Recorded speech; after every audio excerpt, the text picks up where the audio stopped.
All right, let's open up this week's podcast with a little bit about Higgins. I mean, I for one, super glad that he's back, and I'm shocked that he only got 2.3.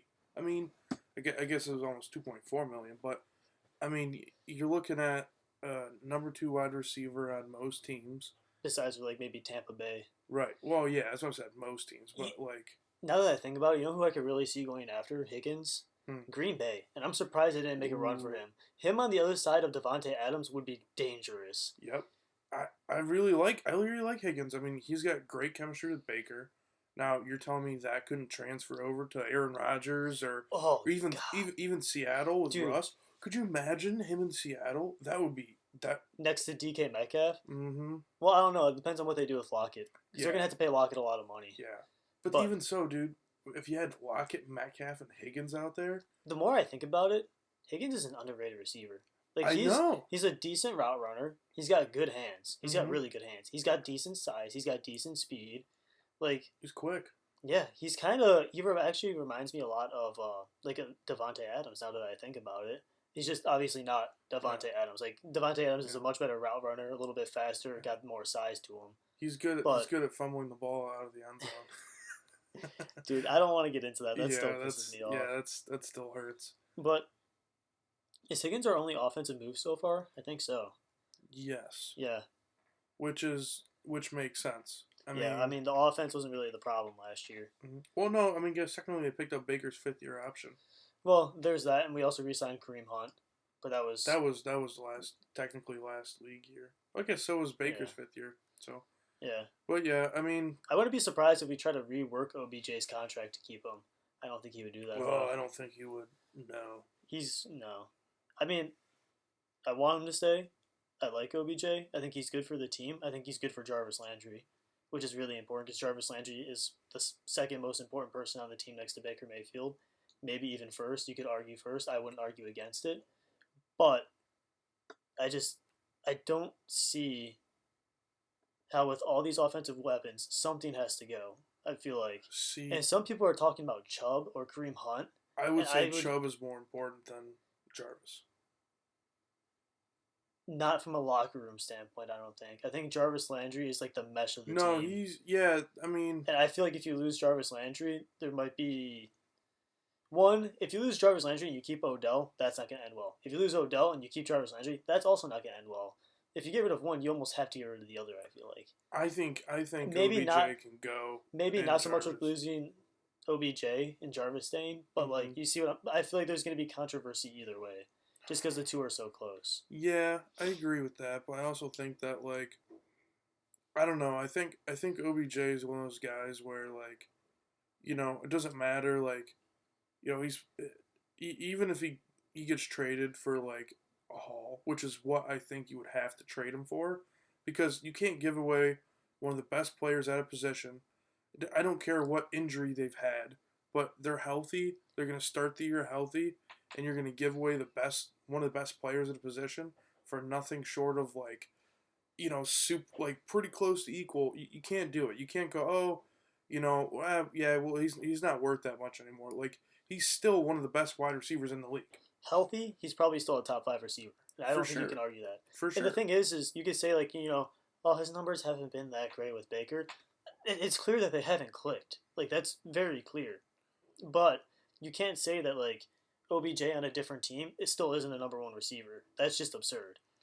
Well, it's also hard. Which a lot of people are saying because like oh not just because of his injuries, they're just saying he just doesn't have it anymore, which I highly disagree with. Well, it's like everyone in the league wants OBJ on their team, yet he's trash on the Browns for some reason. Yeah. That's the narrative is, oh, if he I went to remember the he said something Packers, about that on Twitter, didn't yeah, he? Yeah.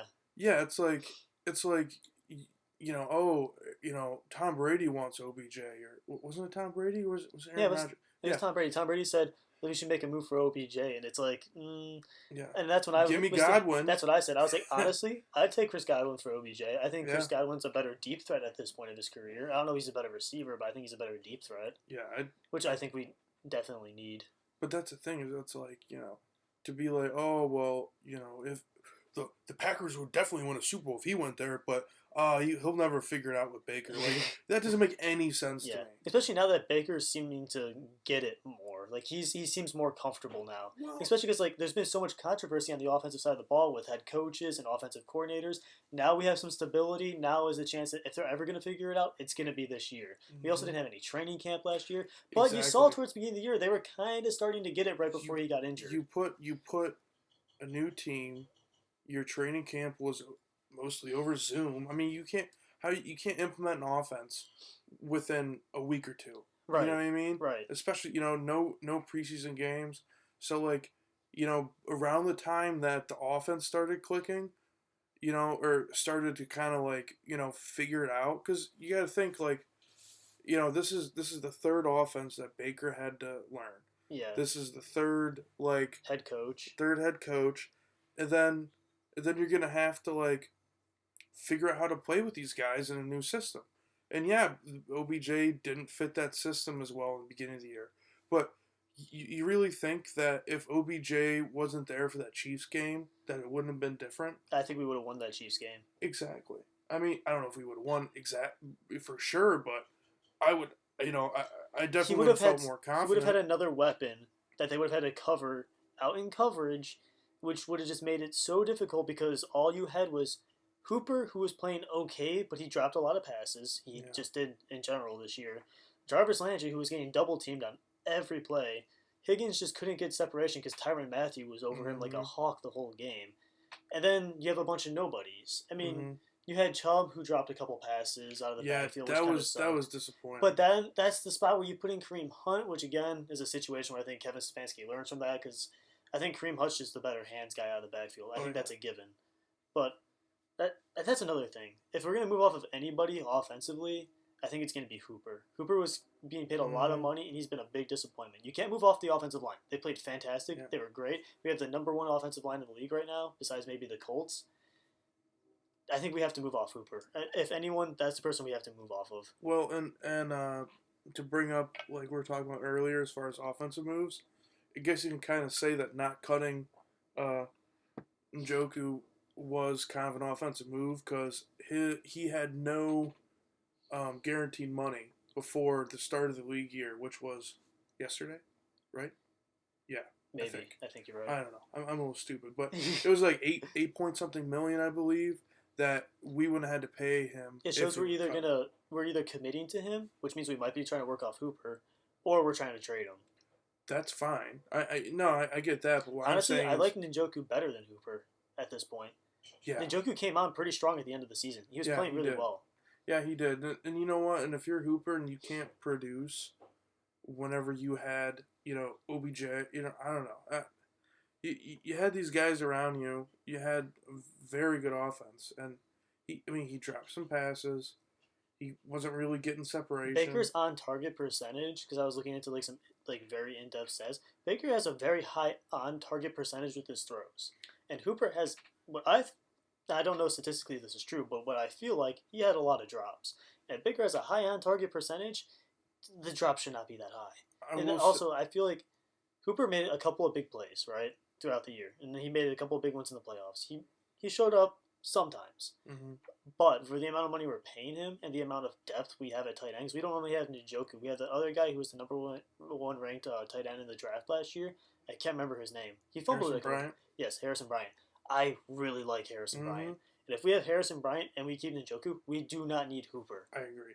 Another thing is that like I don't know. It's tough because you go, well, is it the play calling? He's not. Stefanski isn't calling as many plays where he's throwing towards the tight end where they're the first option, or is it just the way the offense works? But it seems like the best offenses in the league really really hammer the tight ends. Yeah. Because And you hammered the middle of the field a lot. right, but like it doesn't seem like I would. And I love Stefanski's play calling, but I think next year, if they throw the tight end more, it. I don't know. It opens up the sidelines a little bit more too, because you force the defense to Mm-hmm. swarm to the middle of the Yeah, field. bring the safeties up a bit. Let's Yeah. move into the defense then. We got Troy Hill, who was just signed today. We got John Johnson, who was signed a couple days ago. Malcolm Smith re-signed. Tack McKinley.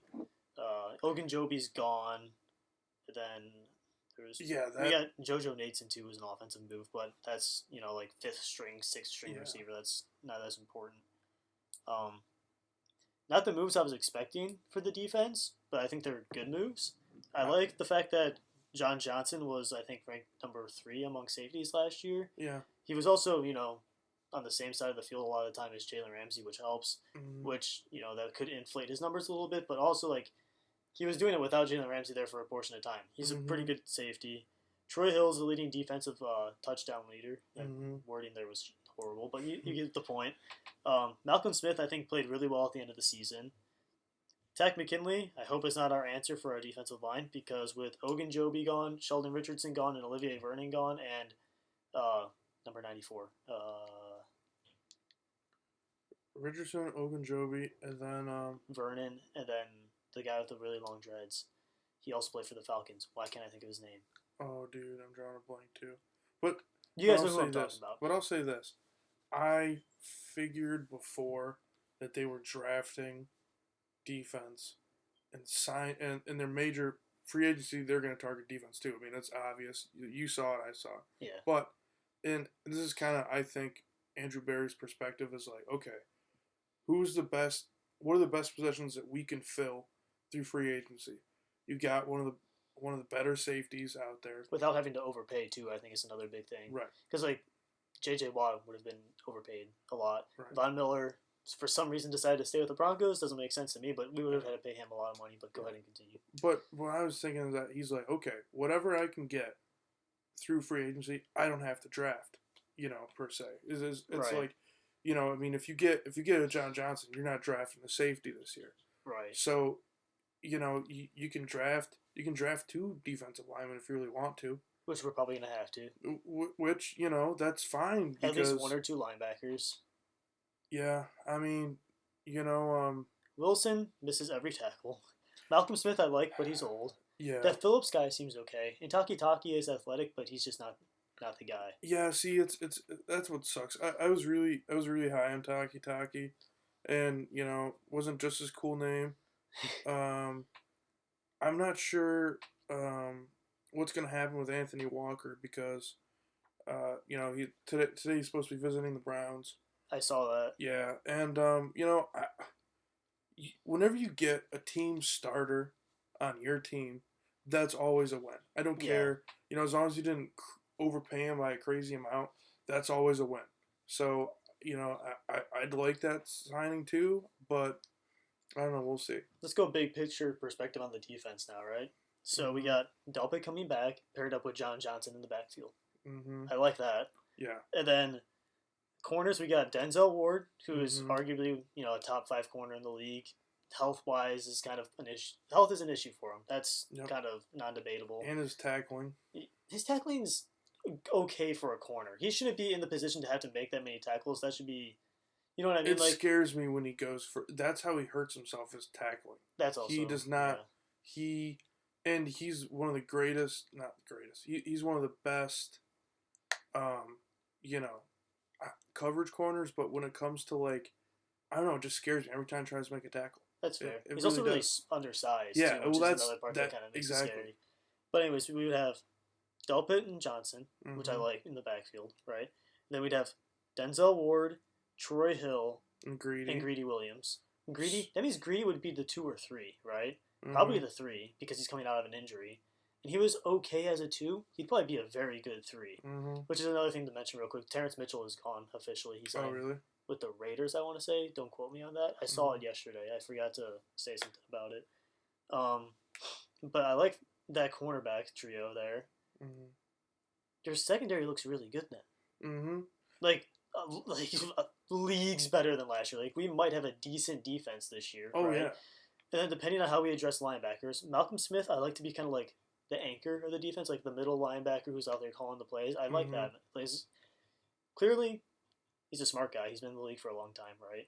He's a veteran, which I think we need. So him and Myles Garrett kind of anchoring the defense, kind of being the captains of the defense, I like. Phillips, I kind of want to see what he turns into. I kind of want to see him get more playing time, at least at the beginning of the year. I think he could be decent. Not the answer, but decent. the kid from Notre Dame. I would like to see them draft. I can't remember his name. Yeah, I don't know. And then somehow address defensive line. Obviously, you got You get Tack McKinley and you got Myles Garrett, who's arguably one of the best top 3 defensive linemen in the league. He was the league leader for Defensive Player of the Year, not this past year, but the year before, and then he got kicked out of the league for a couple months. And then I don't remember that. and then he was also the league leader for defensive MVP this year, and then got COVID. Yeah. So clearly he's at least one of the top 3 defensive players in the league, and with the improvement to the secondary, he's only going to get better. Yep. And then paired up with some decent linebackers, and maybe a couple of other decent D linemen that we have to replace. Obviously, we're looking at I think a possible top 10 defense in the league.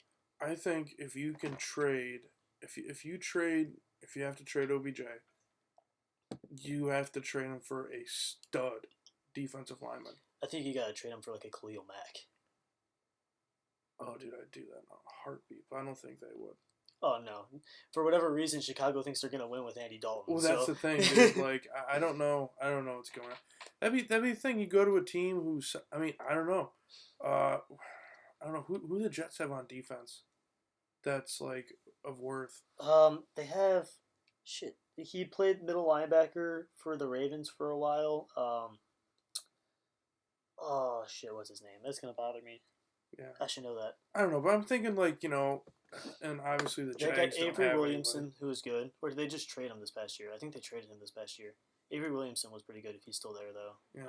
I don't know, but you go to a bottom of the barrel team, say, hey, look, you're gonna be getting a new quarterback soon, which you know how that goes. The new quarterback's probably gonna suck, but you give him your superstar wide receiver, you shore up that defense, and you go out there and I don't know. I Joe like to see Flacco's that. on the Jets. Joe Flacco's on the Jets. I didn't know that. Yeah, wait, Joe Flacco's on the Jets. Andy Dalton's on the Bears now. Trubisky's on the Bills. And I'm trying to think who else moved. Oh, Fitzpatrick's going to where's he going? That's gonna bother me. I read it yesterday. Not the Panthers. 1 second. I can't remember. Ryan Fitzpatrick is going to. Yeah, I don't know. Why is it not popping up? What a beard. Washington. Washington. The Washington football team. There it is. Yeah, I don't know, man. That's a team that you have no idea what's gonna happen with them. They could sneak into the playoffs next year. I could see it happening. Call me crazy, but I could see it. They made it this year. I know, but you have a quarterback that's Fitzpatrick. Honestly, okay, tell me I'm wrong. Fitzpatrick is probably one of the most underrated quarterbacks ever. He can be very hot and cold, but when he is hot, he is Fitzmagic. That's why it's his nickname. You're saying underrated as far as backup quarterbacks go? Underrated just as viable quarterbacks. He's not obviously a top 2. He's not a top. Yeah. He might be a top 15 quarterback. Just because of the fact that when he's good, he is good. Yeah. But when he's bad, he's also very below average. Yeah, I don't know. I mean... But also, the older he gets, it seems the better he gets. Yeah, I don't know. It's weird. It's kind of scary. He had some moments with Miami last year where it's shit, he might be a top 5 quarterback this year. What's going on? Yeah, I think I lost the fantasy game because of him.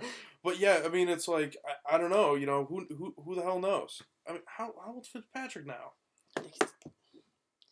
He's old. I mean, he looks like he's from the 1800s. 38. Yeah, okay, pretty much. But yeah, 38 years old and he's still doing it. His name isn't Tom Brady. You know what I mean? His name isn't Drew Brees. Drew Brees was 40, wasn't he? Yeah, well, he's done now. But yeah. Honestly, I wouldn't be surprised if Fitzpatrick makes it to 40 in the league. I don't know. I think he just got a 1-year deal this year. Yeah, he did. But hey, if he plays like he did last year, he's gonna get another year, and yeah, why not?